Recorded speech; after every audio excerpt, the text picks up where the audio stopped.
Either the world is blind or it's racist. We are going over in this situation over 70 years. We didn't find them standing for the human rights like they stand for the Ukraine. The double standards must stop, must finish.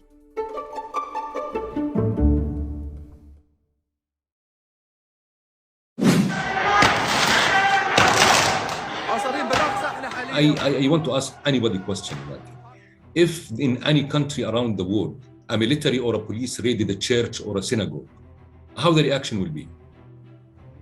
Why it's normal for the Palestinians, for such a holy place to be raided by the soldiers and inside shooting rubber bullets and tear gas and sound bombs and beating the people badly on the carpets of the mosque itself? In which country this has happened?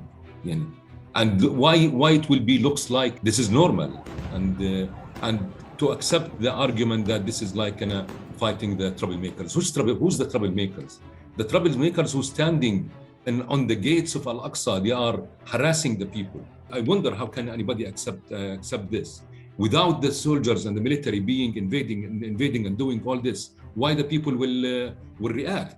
All what the people is trying to defend themselves, to defend their place, because all what Israel wants in this very holy month in Ramadan, they want to evacuate it and to allow the settlers and the Jewish settlers to go inside and to do their worshipping inside, which must not happen.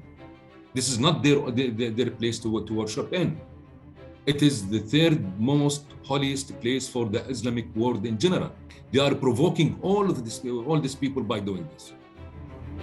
I am also directing the State Department to begin preparation to move the American embassy from Tel Aviv to Jerusalem. When Trump came to the power, and he started with the Israeli government trying to liquidate Palestine.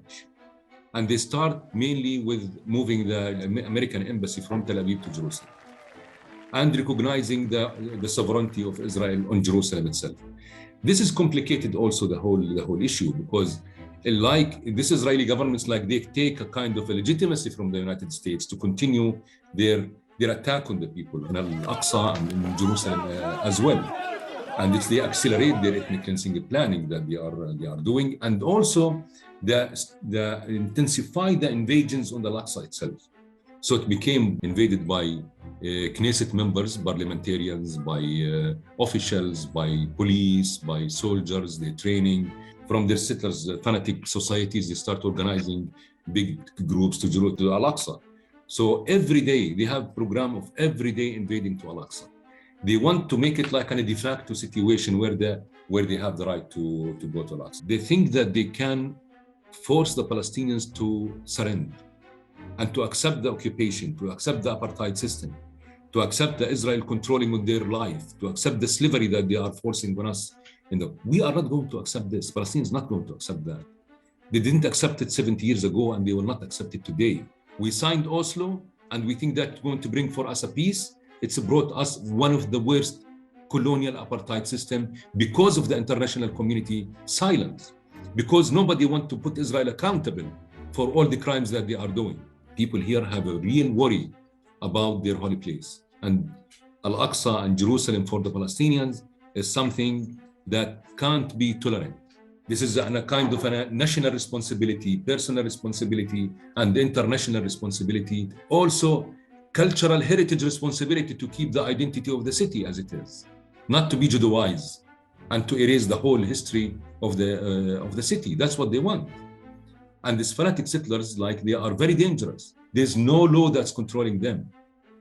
It shows you how much Israel is a very racist state.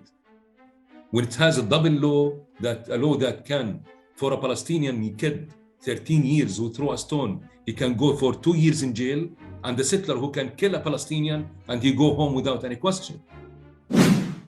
So people must wake up, and the world must wake up. Double standards with the human rights, it can't work. Lately, major human rights organizations around the world has been talking openly.